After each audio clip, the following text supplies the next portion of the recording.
are created, nothing happens at the end. Uh, what should be done then? Should we just leave it that this is the cost of democracy, or there are means and best practices which can be done?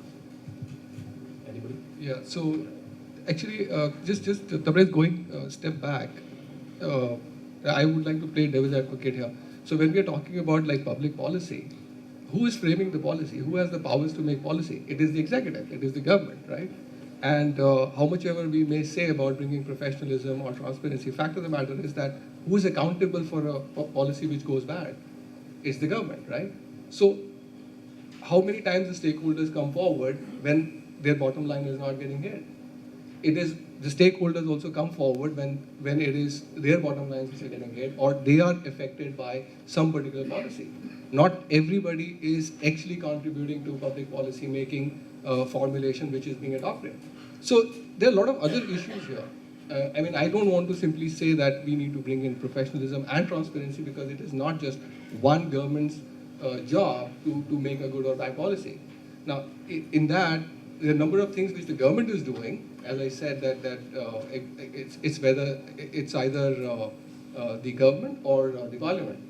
The balance of power is such that the policy which is framed by the government, it can only the judiciary cannot interfere with it.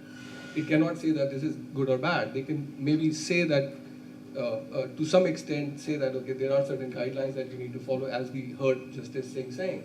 So therefore, I would say that the ball is in everybody's court. All stakeholders and we as lawyers and members need to also contribute, not just like on the issues which affect us, but issues which may be not affecting us. And I'll talk a little more about when you come to your further questions on how you go about doing certain things. But the point is that this transparency bit is something that is actually happening more now. And the economic environment is very complex today. So therefore, it is not just one person who can contribute and give all the answers. This is it's a very complex role which has to be performed by everyone. And we have seen now that experts from all kind and all variety are being invited by government. And you've seen it yourself in your experience. And more and more, the press is very active now.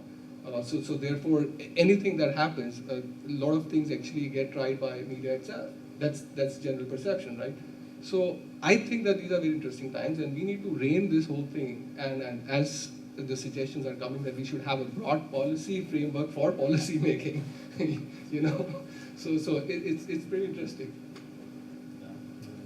Yeah, what you were mentioning is that oftentimes we do a lot of work, we do position papers, etc., and then nothing much comes of it. This harks back a little to what I was saying a little earlier. But I found when I got into this profession and I started corporate and public affairs, I would often have various people within my own organization coming to me and say that we would like the government to do A, B, C. We would like them to change this rule or this law or whatever else it is. And my question always used to be, why should they do it? And you'd be surprised that 99 out of 100 cases, the answer that would come back to me had nothing to do with why the government should do it, but it would be why the company wants it done. Now, and this is what I mean by professionalism, and that's why you need, unfortunately, lobbyists, right? Because we have to be able to translate that into why the government should do it. And I've sat in so many presentations and representations which have been made to the government where there is nothing in that representation which tells the government why they should do it. So, and then people are surprised as to, oh, I'm not being heard.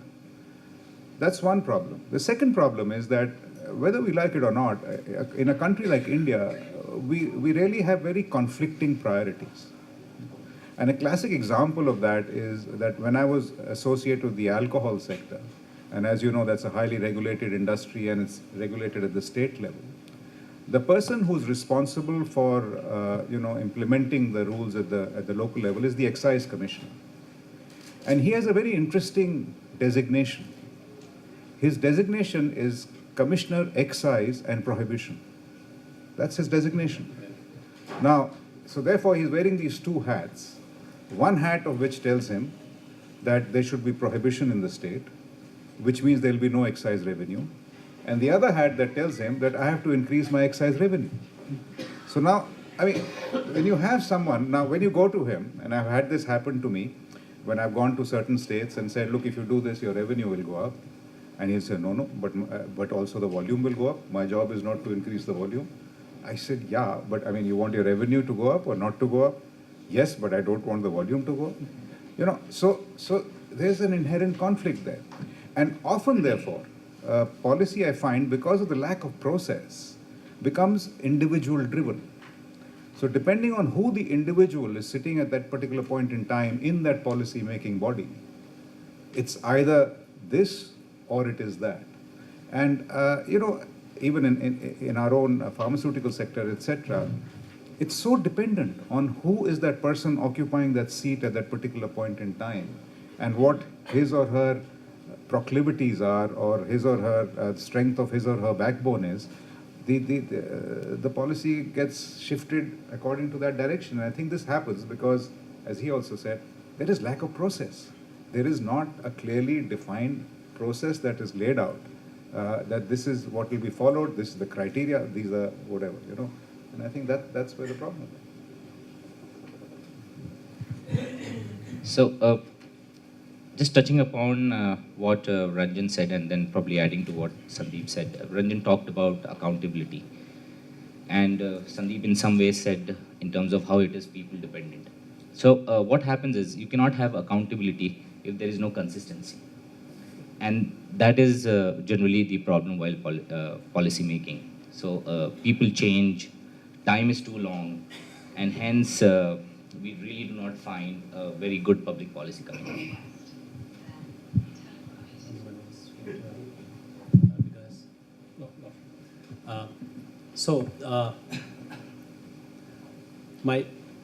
What I want to explore really is now, I want to further go in depth, okay? I'm not leaving you. So there is what I'm understanding is that there is a national priorities, okay? And then we, in our own role, wherever we are, and from whatever functional area we are coming into public policy, we have to really do a good job, okay? So that's what I have understood, and I'm sure most of participants also. But I want to go further, I want to drill it down further, how to achieve it, you know? What should be the processes? How institution should work, you know? And because you have been in FICCI and many places where, you know, there are very good institutions doing it. So can we deep dive further, one by one? I will expect every one of you to talk about, so that nation gains, wherever we are working, we are more effective and we have good policy. Okay? Yeah, I mean, thanks, Tabriz, for touching upon what we used to do in FICCI. I mean, one thing that I definitely want to touch upon, which Sandeep mentioned, is that as a professional, I feel we will be doing a better job if we kind of put ourselves in the shoes of the government or the policymaker himself and try to cull out as to what is it in for the government in suggesting a particular change. And if we can do that in a successful manner, we will be able to change the whole mindset issue, or what Anwar said about consistency. Public policy is an inconsistent process because people change, and that's why it's people dependent. So to bring about consistency, to bring about stability in the whole public policy process, as Sandeep pointed out, we need to bring it what is there in for the government in it, and probably if we can create some kind of and that would bring me back to those standardization policy formulation, is that currently, if you remember in FICCI, when we used to make any kind of a submission to the government, we used to always start with as to how consumers are going to benefit out of it, how the government revenue is going to benefit out of it, and then come to the crux of the matter so that it becomes easy for them to understand as to what is it. It has to be a win-win situation, in my opinion. Probably that's the only process that we can suggest over here. We can always deep dive. It will depend from sector to sector. Things do keep on varying. But one commonality that I have seen so far in all these years of mine as a public policy professional is that we need to create those win-win situations and market those win-wins. I think one of I think one other way in which a greater degree of what we can do in order to bring greater degree of transparency and perhaps effectiveness in public policy making, which I find slightly missing, is more cross-stakeholder engagement.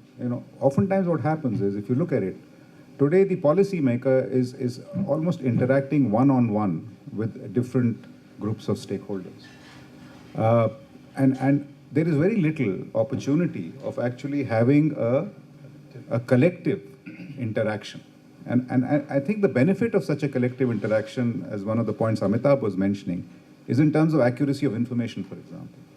Now, you often find that when there is a one-on-one interaction with the policymaker, and the policymaker is not necessarily an expert in that particular field, and they cannot expect it to be, today they're in health, and tomorrow he might be in transportation, and so on and so forth, is that people get away by saying whatever they feel like.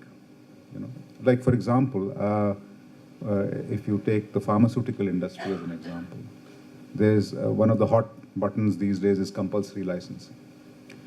And we always come up against, whenever we meet many policymakers, oh, but America has issued a compulsory license. Because somebody has told them that America has issued a compulsory license. Now, whether that is fact or fiction, they have no means of knowing. Now, if you are also present at that point in time and somebody makes this statement, you either tell them to back it up, or you give a contrast statement which says, no, but this is what they issued and it's not a compulsory license, or whatever. I'm just taking that as an example. But I think if we have more cross-stakeholder engagement, there would perhaps be greater transparency and greater accuracy in policy making. Today what happens is that one of the few, let's say, platforms on which such a thing can exist is the kind of seminars and conferences that perhaps FICCI and CII and organizations like that hold. But most of the time, when I attend these seminars, I find that by the time it comes, that we have some of the policymakers coming for the keynote address, and by the time it comes to the working end of the business, when the industry is speaking and other stakeholders are speaking, they're gone because they got other meetings, right?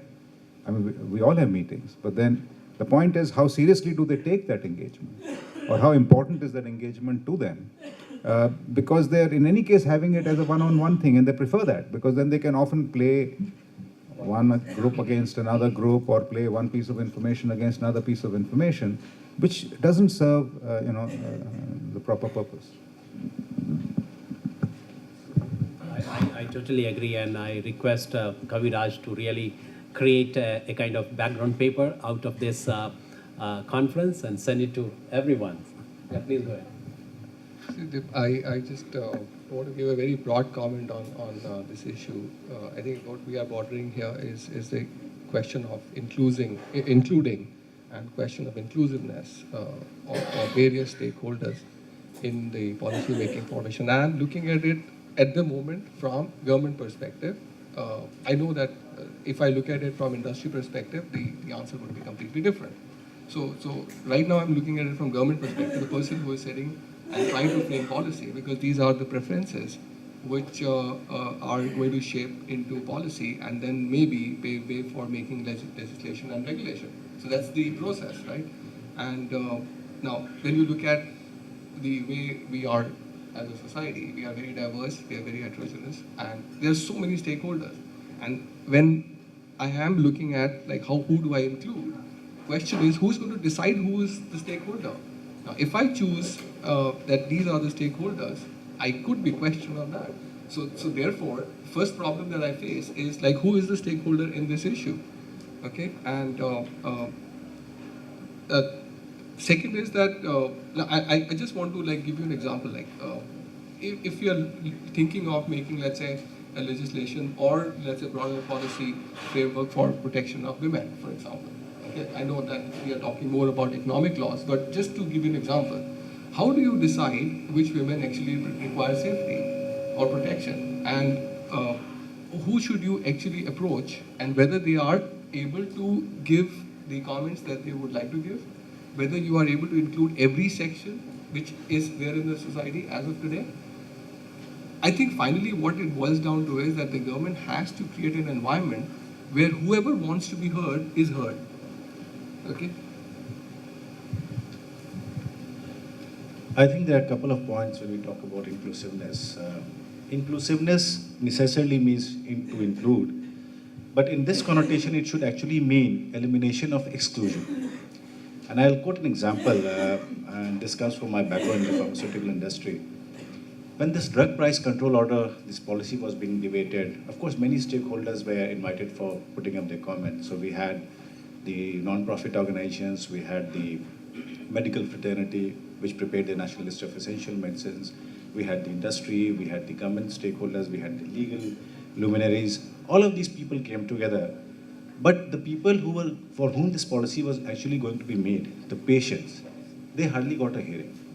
Say, for instance, the very purpose of a price control order should have been targeted or directed towards the expensive drugs and not necessarily the drugs which are in the middle rung or whatever. So the target should have been unaffordable drugs vis-a-vis expensive drugs. Now, even as this drug price control order has come and a lot of drugs have become cheaper, what we find is that drugs which were unaffordable, say for instance, treatment of cancer or treatment of certain diseases which are exorbitantly high, they still remain high and they have not been brought under the ambit of National List of Essential Medicines. So there is a definite lacuna, there is a definite lack of insight or vision in the way this entire policy was drafted. So while we agree, and again the other formula is, when we talk about a concept of tiered pricing, it is very clear that the people who afford it should be charged, while the people who cannot afford it should be given either free of cost or at a very low cost. But again, this principle was given a go by, and certain things have come at a uniform price for all sections of society. So these are certain things which need actually consideration. These things. We need to whip up debate on such issues, whether what kind of policies are suited for a burgeoning democracy like India. If we have a very diverse, as a panelist